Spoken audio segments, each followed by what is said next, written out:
ଶୁଭ ସକାଳ। ଆଜିର ଆଉ ଗୋଟେ ନୂଆ ସକାଳକୁ ଆପଣମାନଙ୍କୁ ସ୍ୱାଗତ। ସକାଳୁ ଉଠି ସବୁ କାମ ସାରି ଚାଲିଲି ସ୍ୱାମୀଙ୍କ ଲଞ୍ଚ ବନେଇବା ପାଇଁ।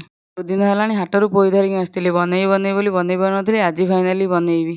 ପ୍ରକୃତରେ ମୋତେ ମାଛ ପକେଇକିନି ବନେଇବାର ଥିଲା, ହେଲେ ସକାଳୁ ମାଛ କୋଉଠି ମିଳିଲାନି। ସେଥିପାଇଁ ବୁଟ ପକେଇକିନି ଘାଣ୍ଟ ବନେଇବାକୁ ପଡ଼ିଲା। ବୁଟକୁ ସିଝେଇ ଦେଲି, ପୋଇ ସହିତ ପରିବାକୁ ଭାଜିଦେଲି, ମସଲା କଷିକିନି ମସ୍ତବାଲା ଘାଣ୍ଟଟେ ବନେଇଦେଲି। ତା ସହିତ ଭେଣ୍ଡିକି ଛୋଟ ଛୋଟ କରିକିନି ଭାଜି ଦେଇଥିଲି। ଏବେ ରୋଷେଇ ସରିଗଲା ତ ସାଙ୍ଗେ ସାଙ୍ଗେ ସ୍ୱାମୀଙ୍କ ଲଞ୍ଚ ବକ୍ସ ପ୍ୟାକ୍ କରିଦେଲି। ଲଞ୍ଚରେ ଆଜି ଥିଲା ଭାତ, ପୋଇ ଘାଣ୍ଟକୁ ଭେଣ୍ଡି ଭଜା। ଲଞ୍ଚ ବକ୍ସ ପ୍ୟାକ୍ କରିସାରିଲି। ଆଜି ସକାଳୁ ଟାଇମ୍ ହେଲାନି ଆଉ କିଛି ଜଳଖିଆ ବନେଇବା ପାଇଁ। ସେଠୁ ସ୍ୱାମୀକି ଯାଇକିନି ପଚାରିଲି ଆଜି ଜଳଖିଆରେ କ'ଣ ଖାଇବ। ସ୍ୱାମୀ ସେଠୁ କହିଲେ ଚୁଡ଼ା ଅଛି ବା, ଚୁଡ଼ା ଦିଅ ଖାଇଦେବା। ସ୍ୱାମୀ ରେଡ଼ି ହେଇକିନି ଆସିଲା ପରେ ଚୁଡ଼ାକୁ ଧୋଇ ଦେଇକି ସେଥିରେ ଦହି ଚିନି ଲୁଣ ଦେଇ ଗୋଳେଇ ଦେଇକି ସ୍ୱାମୀକି ଖାଇବାକୁ ଦେଇଦେଲି। କାଲି ରାତିରେ କିଛି ସିମେଇକୁ ପରଟା ବଞ୍ଚି ଯାଇଥିଲା, ସେଇଆକୁ ମୁଁ ଖାଇ ଦେଇଥିଲି।